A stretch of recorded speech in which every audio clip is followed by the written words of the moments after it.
the Lord that it will be a worship where we enjoy the blessings and the partisans of remnants. 자, 오늘 제목은 전도자의 인생 점검입니다. Today's title is Self-Examination of an Evangelist's Life. 매년 꼭 한 번씩은 우리가 이 본문을 가지고 말씀을 나눕니다. So once a year at least, we share the message with this Bible verse. 이유는 우리가 세계복음화의 여정 속에서 우리의 신앙이 제대로 뿌리 내렸는지 또 올바르게 인도받고 있는지를 점검해야지만이 올바른 시작과 응답을 받기 때문입니다. And the reason so is because we need to examine ourselves and check whether we are really rooted down in the gospel and if we are really being guided by God in order to receive the answers and have the correct start again. 그래서 오늘 본문은요, 바울이 마지막으로 고린도 교회 성도들에게 던진 세 가지 질문으로 시작됩니다. So today, it's actually the three questions Paul asked the believers of the Corinth church. 너희는 믿음 안에 있는가? He's asking, are you in faith? 그리고 그리스도인답게 선을 행하고 있는가? And he's asking, are you doing what is right as Christians? 그리고 실제 온전함을 누리고 있는가? And also he's asking, are you really being fully restored? 오늘 이 세 가지 질문이 우리의 질문이 되게 하시고요. So I hope these three questions will become our own questions. 네, 그 질문을 통해서 하나님의 말씀을 통해서 우리가 정말로 여기에 답을 하고 점검하는 귀한 시간 되기를 주님의 이름으로 축복합니다. And I bless in the name of the Lord that it will be the most precious time in which we are able to confirm ourselves and come to an answer within God's word. 자, 첫 번째로 믿음 안에 있는가 그랬죠. First, he's asking, are you in the faith? 5절에 보니까 너희는 믿음 안에 있냐? In verse 5, it says, examine yourselves to see if you are in faith. 사실 신앙생활은 의외로 간단합니다. So our walk of faith in reality is actually pretty simple. 복잡한 게 아니라 진짜 믿고 있냐, 믿고 있지 않냐는 거거든요. It's not complicated. The real question is, are you believing in it or not? 내가 정말로 믿으면은 맡기고 누릴 수 있습니다. If I'm truly believing in it, if I have faith, then I can entrust everything. 그러면은 믿음이라고 할 때 저와 여러분들은 무엇을 믿고 있습니까? But then when we say faith, what are the things that you and I are believing in? 우리가 그걸 물어보잖아요. 당신 믿음 있습니까? 라고 할 때 어떤 기준을 가지고 우리가 질문할 수 있겠습니까? We always ask, do you have faith? But with what standards are we asking such questions?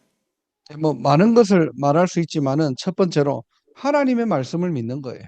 And we may talk about various different things, but first of all, we're actually referring to the Word of God. 성경은 하나님의 말씀입니다. The Bible is the Word of God. 보면 요한복음 1장 1절에 보니까 말씀이 곧 하나님이래요. In John chapter 1, verse 1, it says, the Word is God. 네, 그래서 우리는 성경을 하나님 말씀으로 믿습니다. And that's why we believe in the Bible as God's Word. 그리고 두 번째로 이 말씀에서 가장 중요한 것이 뭡니까? 여러 가지 중요한 것들이 있지만은 성경 66권의 기록 목적은 뭐냐?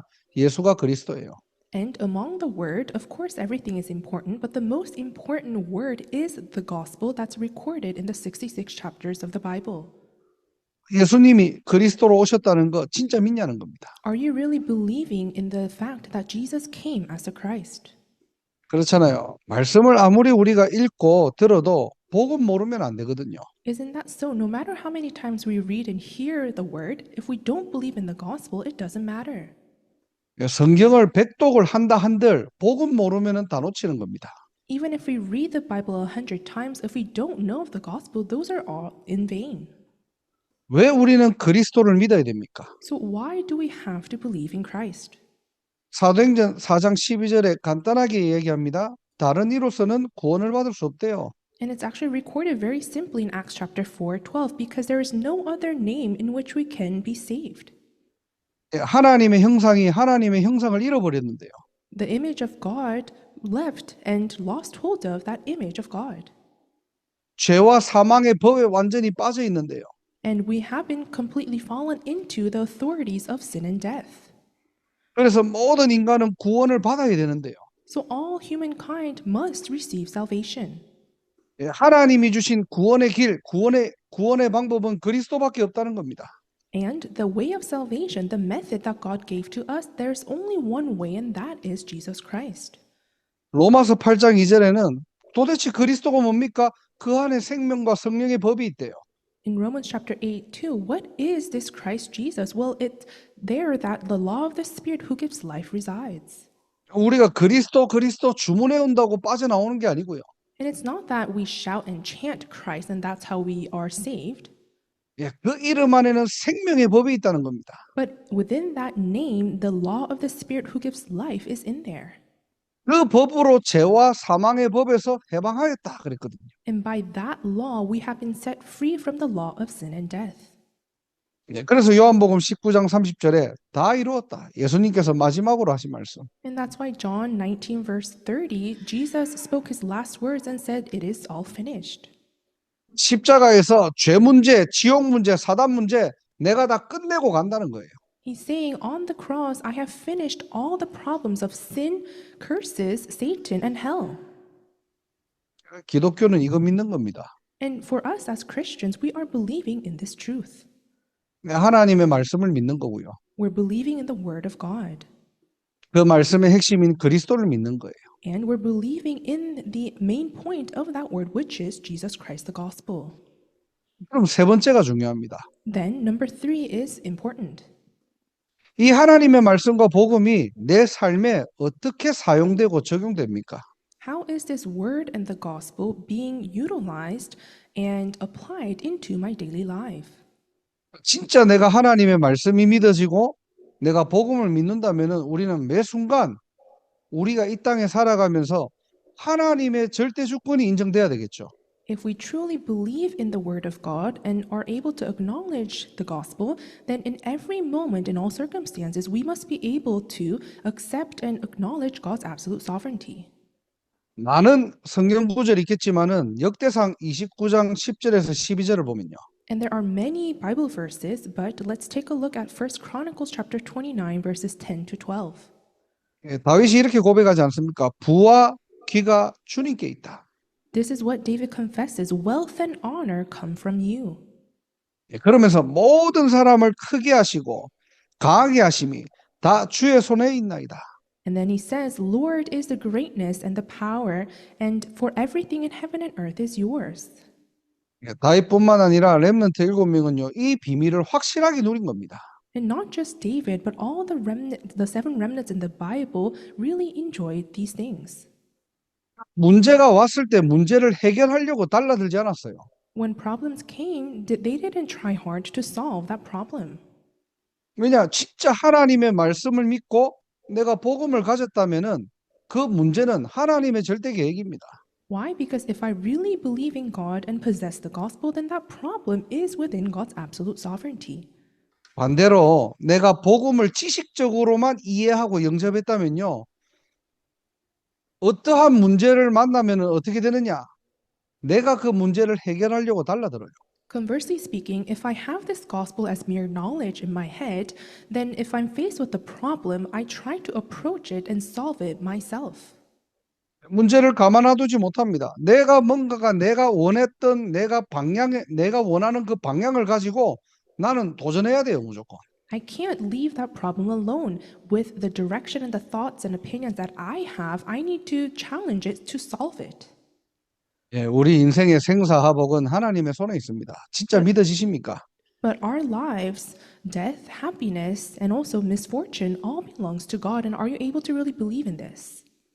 오늘 바울이 이걸 얘기하는 거예요. 이거 점검하라는 거예요. So Paul is telling us you must examine this. 근데 어떻게 점검하라고 합니까? 5절에 보니까요. 자기 스스로 시험하고 확증하랍니다. But then how does Paul tell you to examine yourself? It says to test yourself. 대충 우리가 체크하는 정도가 아니라 왜 경찰이 어떤 범죄를 수사하듯이요.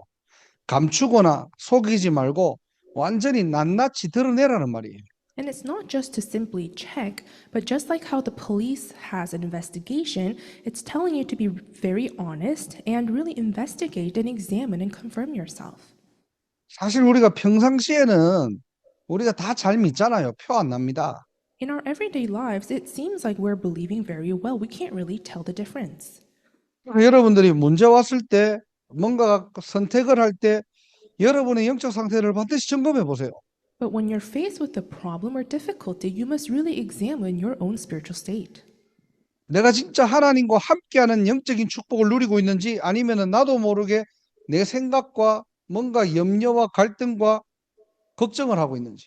Am I really in that state of enjoying the spiritual blessings being with God, or am I really surrounded with my own worries, anxieties, and conflicts? 뭐 이게 부끄러운 게 아니고요, 이게. And this is not something to be ashamed of, 나를 제대로 알아야 될 거 아닙니까? but you need to really know yourself correctly. 왜냐? 여기가 새로운 시작점이 되는 거예요. Why? Because that actually becomes the new starting point. 우리가 이제 2025년 한 해를 다 마무리하면서 마지막이니까 나를 스스로 평가하고 점수를 주자는 게 아닙니다. And we're not saying this just as because we're ending and coming to a close to the year of 2025, and we're asking you to evaluate yourself or assess yourself. 정말로 나는 무엇을 믿고 있는가? But question and ask, what am I really believing in?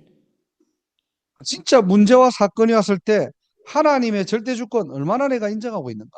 In the midst of problems and incidents, how am I and to what extent am I able to acknowledge God's absolute sovereignty? 혹시나 내가 안 믿어질 때 있지 않습니까? And perhaps there may be times where you can't believe. 나도 모르게 흔들릴 때 있잖아요. And without even me knowing, there are times where you are shaken. 진짜 이스라엘 백성들처럼 홍해 앞에서 막 후회하고 원망하고 갈등한 적 없습니까? And just like the Israelites who were in front of the Red Sea, weren't there a time where you regretted, complained, or fallen into conflicts? 내가 막 불신앙하려고 하는 게 아니라 안악산지 앞에서 10명의 정탐꾼처럼요. 영적 사실이 안 보여가지고 뭔가가 내 생각 가지고 말한 적 없습니까? And aren't there times where you didn't try to do disbelief, but just like the 10 spies before the hill country of the Anakites, you failed to see the spiritual truth and fallen into disbelief? 이게 부끄러운 게 아니고요. 오늘 메시지는 점검이에요. So again, these are not the things that you should be ashamed of, but today's message, the point is examine yourself. 예, 점검만 바로 해도 우리는 새로운 시작을 할 수 있다니까요. And even if you do your self-examination well, we can begin anew. 이거 뭐 점검만 하면 다 끝나는 겁니까? And then you may ask, well, is it all that we have to examine ourselves and that's it? 예, 점검한 그것을 그대로 가지고 우리는요 파수대에 서는 거예요. But what we have to do is take those things that we examine ourselves and stand in that place of watchtower. 예, 하박국서 2장 1절입니다. And that's Habakkuk chapter 2, verse 1. 예, 정말로 내가 어떠한 문제, 갈등, 말씀과 내가 대립될 때 어떻게 해야 됩니까? 그걸 가지고 나의 과거로 끌고 들어가면 안 돼요. When I am faced with a problem or conflicts, or I'm having a lot of these worries inside of my head, we must not drag those things and connect it to our past. 예, 하박국 선지자는 어떻게 했죠? 그 이해 안 되는 말씀을 가지고 하나님이 어떻게 말씀하시는지 성루에 섰다고 했습니다. What did Prophet Habakkuk do? With the word that he couldn't come to an understanding with his own logic, he actually stood and stationed himself on the ramparts. 오늘 모든 내가 점검했던 부분들을 가지고 하나님 앞에 서는 날이 되기를 주님의 이름으로 축복합니다. So likewise, I really bless in the name of the Lord that with all the things that you have examined yourself, you'll be able to stand before God. 혹 안 믿어지는 게 있다면은 진실되게 하나님 앞에 서세요. 하나님 나 이거 안 믿어집니다. 이거. If there are things that you're unable to believe in, be very truthful, honest, stand before God and say, Lord, I can't believe this. 하나님 이 부분 나 정말 갈등돼요. Lord, these are the things that I'm having a lot of conflicts in.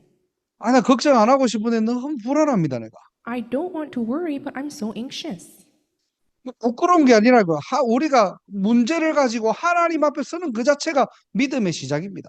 You should not be embarrassed of these things, but being able to stand before God in faith with those things is actually the start of faith. 왜 그렇게 해야 되느냐? 믿음도 하나님이 주시는 거예요. And why must we do that? Because faith comes from God. 우리가 어떤 많은 행위를 하고 뭔가를 한다고 해가지고 믿음이 막 자라는 게 아닙니다. And our faith doesn't grow based on our actions or our efforts of trying to do something. 하나님이 믿음을 주셔야지만이 우리가 믿음이 성장되는 거예요. But our faith only grows when God allows us to have faith. 하나님, 오늘 나의 이런 부분들을 점검하고 내 힘으로는 안 되니까 하나님 나에게 은혜 달라고. And so ask God, Lord, I have examined myself, and with my own things and emotions, I can't do this. So would you grant me faith? 예, 오늘도 믿어지는 믿음 속으로 들어가게 되시기를 주님 이름으로 축복합니다. I bless in the name of the Lord that today you'll be able to enter into that faith of believing. 예, 올바르게 점검하고 그걸 가지고 우리가 하나님 앞에 서는 거예요. Correctly examine yourselves and then stand before God with those things. 그때 하나님께서는 새로운 시작을 하신다니까요. And that's when God will start anew. 그래서 우리 안에 뭐 여러 가지 뭐 예틀, 과거, 불신앙 이런 썩은 것들을요 그대로 두지 마시고 이것 가지고 오늘 파수대에 서서 하나님 앞에 서는 날이 되기를 축복합니다. So I really bless in the name of the Lord that your past, your unbelief, and your old frames, don't leave it just that as though it will rot, but rather take those things and stand before God at the watchtower. 자, 우리가 두 번째로 점검할 것이 바로 7절입니다. And for number 2, the second thing that we must examine is verse 7. 바울이 지금 고린도 교회를 향해서 뭐라고 얘기합니까? 너희로 선을 행하게 하려 함이라. What does Paul say to the church of Corinthians? He says, so that you will do what is right. 교회가 지금 자꾸 딴짓하니까 Because the churches are doing something else. 또 뭔가 이 반대파들이요 막 바울한테 시비를 걸어요. 네가 무슨 사도직을 가지고 어떤 기준을 가지고 네가 사도직을 하냐고. So the other people were criticizing Paul, saying, who are you that you're carrying out and doing these duties of being an apostle? 전도자를 공격하고 파당 싸움이 나고 그런 거 하지 말고 그리스도인답게 하라는 거예요. So he's saying, don't attack the evangelist or try to divide into different sections and fight among yourselves, but live as a Christian. 그리스도인의 착함은 뭡니까? 전도와 선교입니다. And what is the kindness of a Christian? It's evangelism and missions. 예, 우리에게 주신 생명의 복음 전달하는 거예요. It's really relaying this gospel of life that God gave to us. 그래서 우리가 뭐 하자는 겁니까? 그냥 전도 선교 열심히 하자는 게 아니라 성경적인 전도 운동 하자는 거예요. And that's why we're saying, let's not just do missions and evangelism, but really carry out the biblical evangelism movement. 그 운동의 최고의 현장이 어디입니까? 지금 여러분이 있는 현장입니다. And the greatest field to carry out that movement is that very field that you are currently in. 또 뭐 여러 성경 구절이 있지만은 어떻게 하면 우리가 예수님이 했던 전도 운동을 할 것이냐? And again, there are many Bible verses that explain this, but how can we really take a look at how Jesus carried out the evangelism movement? 마태복음 12장 21절 31절에 보니까 예수님께서요 두로와 시돈 지방으로 가시는 장면이 나와요. If we look at Matthew chapter 15, verses 21 to 31, we can see that Jesus entered into the region of Tyre and Sidon. 자, 그 당시 두론과 시돈이라는 지역은요 이방 도시입니다. 그리고 항구 도시입니다. At that time, the region of Tyre and Sidon was a Gentile nation, and it was a port city. 항구 도시의 특징이 뭐냐니까 굉장히 이제 뭐 문화가 막 교류가 있으니까 돈도 많고 우상 숭배에다가 타락도 많이 하는 동네예요. And the characteristics of port cities at that time is because there were a lot of these exchanging of culture and money. They had a lot of wealth, idolatry, as well as corruption. 근데 이 두로와 시돈이 어느 정도로 타락했느냐라고 본다면은 마태복음 11장에 나옵니다. 소돔과 고모라가 더 낫다고 했어요. And how corrupted were these region of Tyre and Sidon is that if you see Matthew chapter 11, it's recorded that they were actually more corrupted than Sodom and Gomorrah. 왜 우리가 타락 도시 하면은 소돔과 고모라를 떠올리지 않습니까? 그거보다 더 타락한 동네가 바로 두로와 시돈이라는 지방입니다. When we ask ourselves what is one of the most corrupted cities that's recorded in the Bible, we think about Sodom and Gomorrah, but Tyre and Sidon was actually a region that was even more corrupted than those cities. 왜 갑자기 예수님께서 제자들과 함께 이 이방 지역으로 가셨을까요? But then why is it that all of a sudden Jesus entered into these region of the Gentiles with his disciples? 마태복음 15장부터 쭉 읽어보면은 이 바리새인들이요. 말도 안 되는 걸 가지고 자꾸 예수님께 공격하는 겁니다. If you see in the entire chapter of Matthew chapter 15, the Pharisees were attacking Jesus with these very illogical things. 아니, 눈앞에 그리스도를 보고도 율법, 전통, 제도를 가지고 따지고 공격하거든요. They were seeing Christ in front of their eyes, yet they were using the law, traditions, and religious systems to rebuke him. 그 뒤에 보면은 바로 이 이방 지역으로 예수님께서는 그 지역으로 가시는 거예요. And then if you look at the latter verses, Jesus actually immediately turns around and goes to those region of the Gentiles. 자, 이 지역으로 가고 있는데 갑자기 누가 나오냐니까 가나안 여자 한 명이 나옵니다. And as Jesus was traveling to that region, all of a sudden this Canaanite woman comes out. 어떻게 예수님을 찾아가지고 다윗의 자손 예수여 나를 불쌍히 여겨 주옵소서. And I'm not sure how she found Jesus, but then she appeared and said, Lord, son of David, have mercy on me. 내 딸이 지금 귀신이 들렸습니다. My daughter is demon possessed. 그럼 우리가 평상시에 예수님이라면 어땠을까요? 바로 고쳐주시겠죠. So if we think about the Jesus and the works that he did in his life, we would think that he would have immediately healed that daughter. 근데 거기에 대한 대답도 하지 않으시고 그냥 지나쳐 버려요. But Jesus does not even reply or respond to her and just passes by. 제자들도 딱 눈치채고 막 좀 쫓아내라고 합니다. And the disciples recognized this and just followed him. 이 가나안 여자가 더 크게 소리치면서 예수님께 도와달라고 해요. But then these Canaanite women, she shouts even more loudly, asking Jesus for help. 이때 예수님이 하신 말씀이 뭐냐? And at this time, what did Jesus say? 나는 이스라엘 집에 잃어버린 양을 찾으러 왔다. He says, I was sent only to the lost sheep of Israel. 다른 이방인들 관심 없다는 거예요.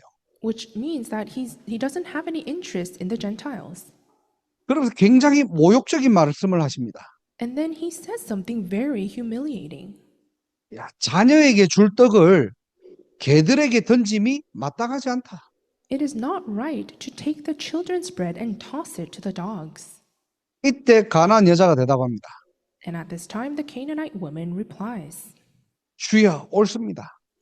Yes, it is, Lord. 개들도 제 주인의 상에서 떨어지는 부스러기를 먹나이다.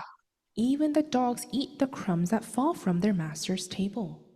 이때 예수님이 대답하시는 거예요. 네 믿음이 크도다. And then that's when Jesus says to her, Woman, you have great faith. 그리고 네 소원대로 될지어다. Your request is granted. 이게 지금 어떤 대화입니까 이게? So what kind of conversation is this? 현장마다 그리스도가 절실하게 필요한 사람이 있다는 거예요. In each field, there are people who desperately need Christ. 비록 이방인이고 그 당시에 개처럼 취급받았지만은 복음이 아니면 안 되는 한 사람, 예수님은 그 한 사람을 찾으러 가시는 거예요. Although she was a Gentile and was treated like a dog, but Jesus is really looking for and searching for that one person who must need this gospel. 그래서 예수님이 보실 때 그 한 사람이 바로 뭐냐? 잃어버린 양입니다. And for Jesus, that one person is that one lost sheep. 아니 내 딸이 지금 귀신 들려가지고 영적으로 죽어가는데 내 신분, 내 기분, 내가 좀 모욕적인 말, 이게 뭔 상관이 있습니까 이게? My daughter is demon possessed and she's dying spiritually, so what use are my own status, feelings, or the humiliation I am going through? 이 떨어진 복음의 부스러기라도 먹으면은 내 딸을 살릴 수가 있다는 그 믿음. She had that faith that even the crumbs of this gospel can save my own daughter. 아무리 그 사람 기분을 상하게 하더라도 이 사람 복음 아니면 안 되거든요. And no matter how hurtful you hurt that person's feelings, that person is someone who must absolutely need this gospel. 예수님이 찾으시는 한 사람입니다. And that is the one person that Jesus is looking for. 그래서 그런 한 사람이 어디 있느냐? 나의 현장에 있다니까요. So where is that one person? It's in our fields. 어제 이렇게 다른 지역에서 동기 목사님들이 잠깐 이렇게 와서 이렇게 제가 있는 곳에 와가지고 잠깐 몇 명 만났거든요. So yesterday, a couple of my colleague pastors gathered and visited my house. 여러 가지 이렇게 뭐 좀 대화 포럼하면서 어떤 한 이제 목사님이 자기 고충을 털어놓더라고요. And we were talking about various different things and having forum, and one pastor shared about his own concerns. 뭐 요즘 뭐 여러 가지 어떤 사건, 사고, 뭐 이런 여러 가지 이슈들 이런 것 때문에 복음 전할 때는 좋은데 우리가 다락방이다 하면은 사람들이 나간다는 거예요. He was saying how, because of these incidents and the happenings within our denomination, it's good when we share the gospel, but when we tell them and reveal that we are part of this Tarakbang movement, it's quite difficult. 언제 얘기해 줘야 될지를 모르겠다는 겁니다. And he was saying, I'm not sure when to tell this person that we are part of this denomination. 그리고 뭐 선교 그 제가 다녀와 가지고 이제 제 친한 목사님이 그 줌으로 좀 이렇게 선교 이렇게 포럼도 해주고 메시지 좀 해달라는 거예요. So after I came back from missions, one of my close pastor friend asked if I could give forum about the missions field that I went to. 그래서 이제 제가 이렇게 제목을 딱 보내니까 이제 한 가지 부탁을 하더라고요. 우리 교회에 다락방인 거 잘 모르는 사람도 있다고 시키면 용어를 조금 가려서 써달라는 말이죠. And then I sent him the title of the scripture verse and the message, and the pastor was gently requesting to me, there are actually people within our church that don't know that we're part of this denomination, but can you be very careful with your terminologies and words? 알겠다 했고 제목을 그냥 망대 운동이라 했어요. And I said, okay, and then I actually set the title as the Partisan Movement. 제가 뭘 얘기하고 싶으냐니까요. So what did I want to say here? 우리가 하고 있는 지금 성경적 전도 운동이 뭡니까? What is this biblical evangelism movement that we are currently doing? 사람 모으는 운동이 아니거든요. It's not a movement of gathering people.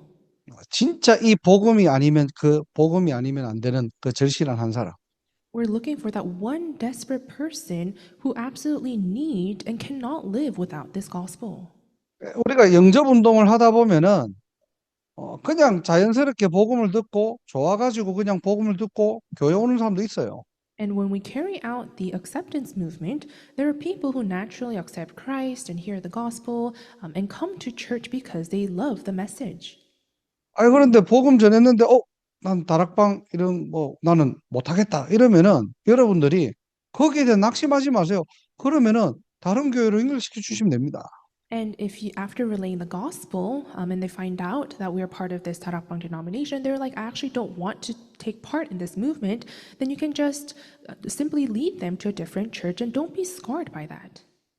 하나님이 보스턴 임마누엘 교회를 왜 세웠는데요? Why did God establish this Church of Boston Manual Church? 성경적인 전도 운동하라고요. So that we can carry out the biblical evangelism movement. 복음의 생명 건 사람들이 모인 겁니다. This is a place where people who risk their lives for the gospel have gathered. 그래서 제가 어제 만난 목사님들 만나가지고 나이가 제일 어리지만은 제가 좀 부탁은 아니고 그냥 제 얘기를 한 거예요. 제발 복음 전할 때 얘기 좀 하고 해라고 그냥. So I was actually the youngest among the colleague pastors that gathered yesterday, but I kind of shared my thoughts and told them, please don't hesitate to tell that we're part of this denomination when you're relaying the gospel. 복음 전해놓고 막 더 힘들어하는 거예요 그냥. Because even after relaying the gospel, they were even having great sufferings. 복음 듣고 영접한 것만 해도 얼마나 감사합니까? Aren't we so thankful that they listened to the gospel and accepted Christ? 뭐 여러 가지 어떤 뭐 이야기를 듣고 뭐 안 맞다 하면은 얼마든지 다른 교회로 인도받도록 하고요. 우리가 찾는 거는 뭐냐? 진짜 그리스도가 아니면 안 되는 한 사람을 찾는 거예요. And if they, after hearing the gospel and are come to the church and find out and don't want to partake in the denomination, then you can just lead them to a different church. What we need to do is really find that one desperate soul who will respond to this gospel. 이 복음 운동의 이유와 가치를 아는 그 한 사람을 찾는 게 바로 뭐냐? 망대 운동입니다. And the partisan movement is finding that one person who understands and accepts the value and the reason of this gospel movement. 우리는 그 중심과 자세를 가지고 우리 현장을 봐야 돼요. And with that center of heart and attitude, we must view our own fields.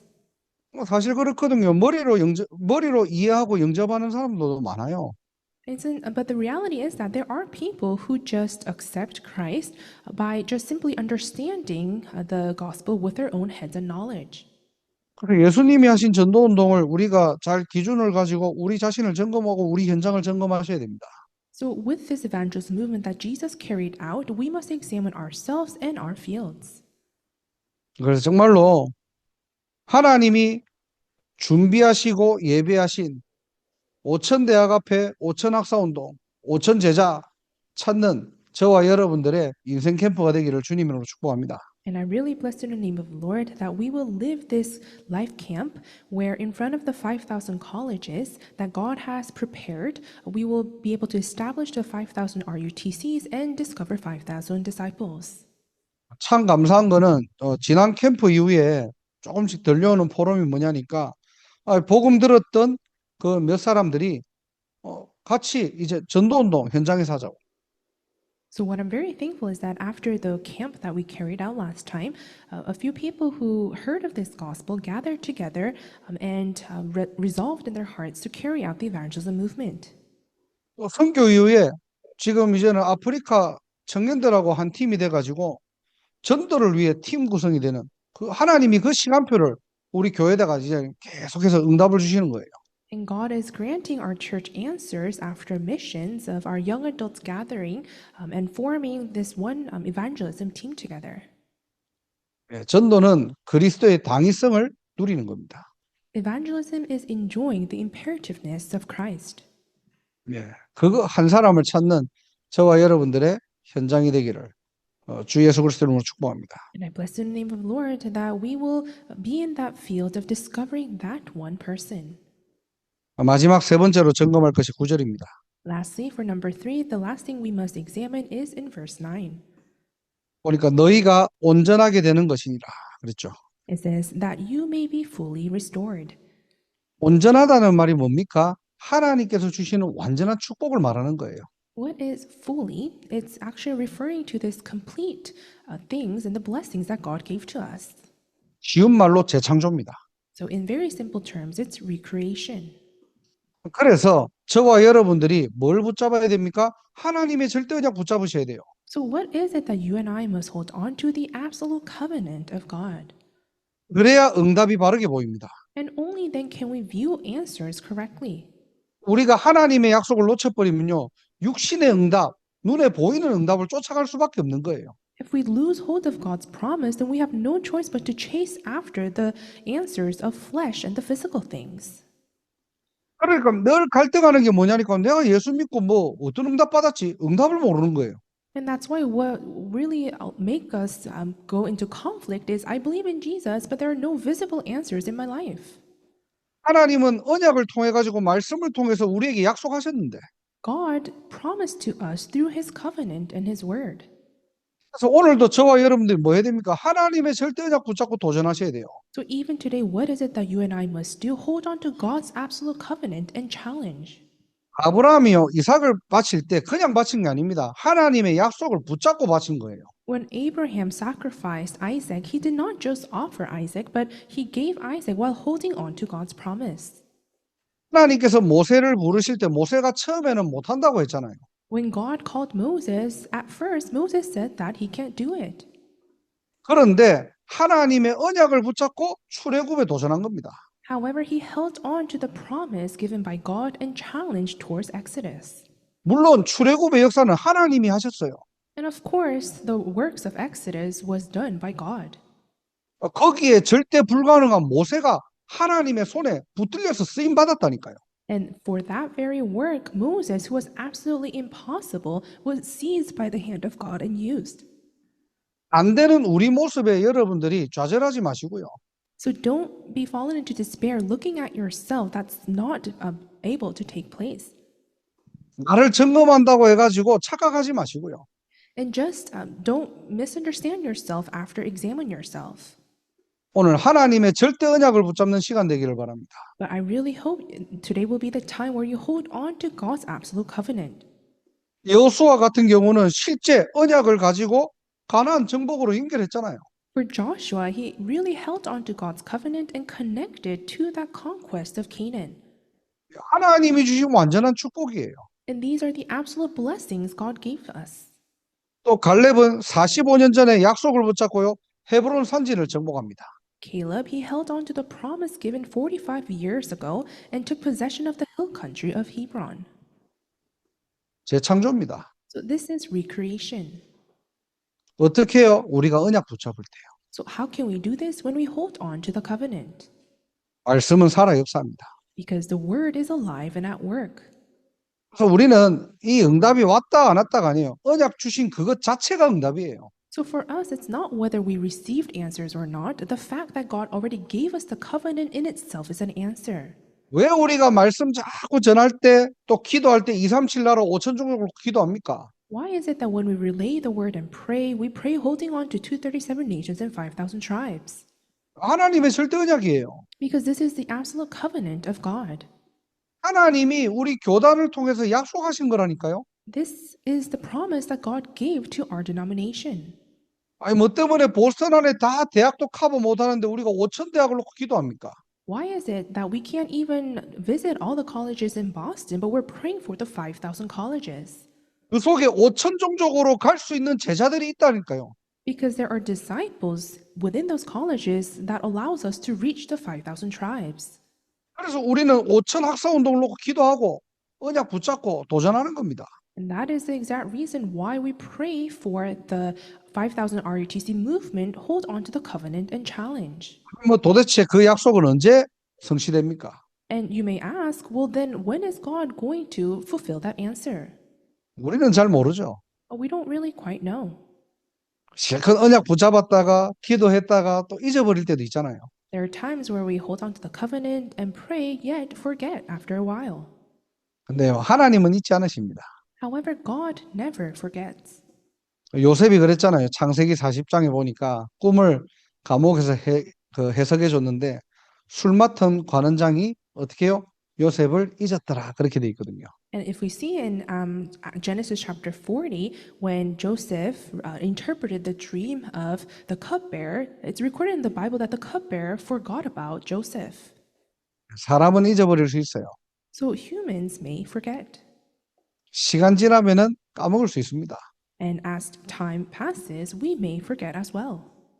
오늘 우리가 붙잡은 언약, 오늘 우리가 언약 붙잡고 기도했던 것, 하나님은 잊지 않으세요. But the covenant and the prayer that we did today, holding on to that covenant, God never forgets. 하나님은 완벽한 시간표 속에서 요셉을 사용하십니다. And within God's perfect time schedule, God used Joseph. 오늘 우리가 점검만 바로 해도요. 또 그걸 가지고 결단만 해도 하나님은 잊지 않으시고 완벽하게 세계복음화를 이루실 것입니다. So today, when we correctly examine ourselves and really come to a resolution, God will perfectly lead our lives. 세 가지 점검을 통해서 우리 인생이 재도전, 재생산, 재창조의 축복을 누리는 또 새로운 시작, 새로운 응답을 받는 저와 여러분 되시기를 주님의 이름으로 축복합니다. And through the three self-examinations, I bless in the name of the Lord that we will be able to really receive the new start and answer of re-challenge, reproduction, and recreation. 기도하겠습니다. Let us pray. 하나님 감사합니다. God, we thank you. 한 해를 돌아보며 우리의 인생을 신앙으로 점검하게 하심을 감사합니다. As we look back in the past year, we thank you for allowing us to examine ourselves in faith. 우리 안에 틀림 망대가 무너지고 믿음의 망대, 전도의 망대, 절대 언약의 망대가 세워지게 하옵소서. May the incorrect partisan be really destroyed inside of us, and may the partisan of faith, evangelism, and absolute covenant be raised.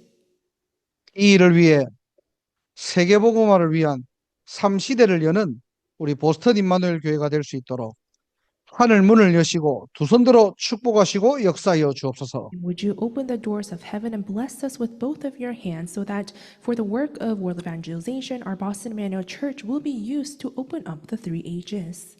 하나님 나라의 망대가 세워지는 오늘이 그날 되게 하옵소서. May today be that very day where the partisan of God's kingdom will be established.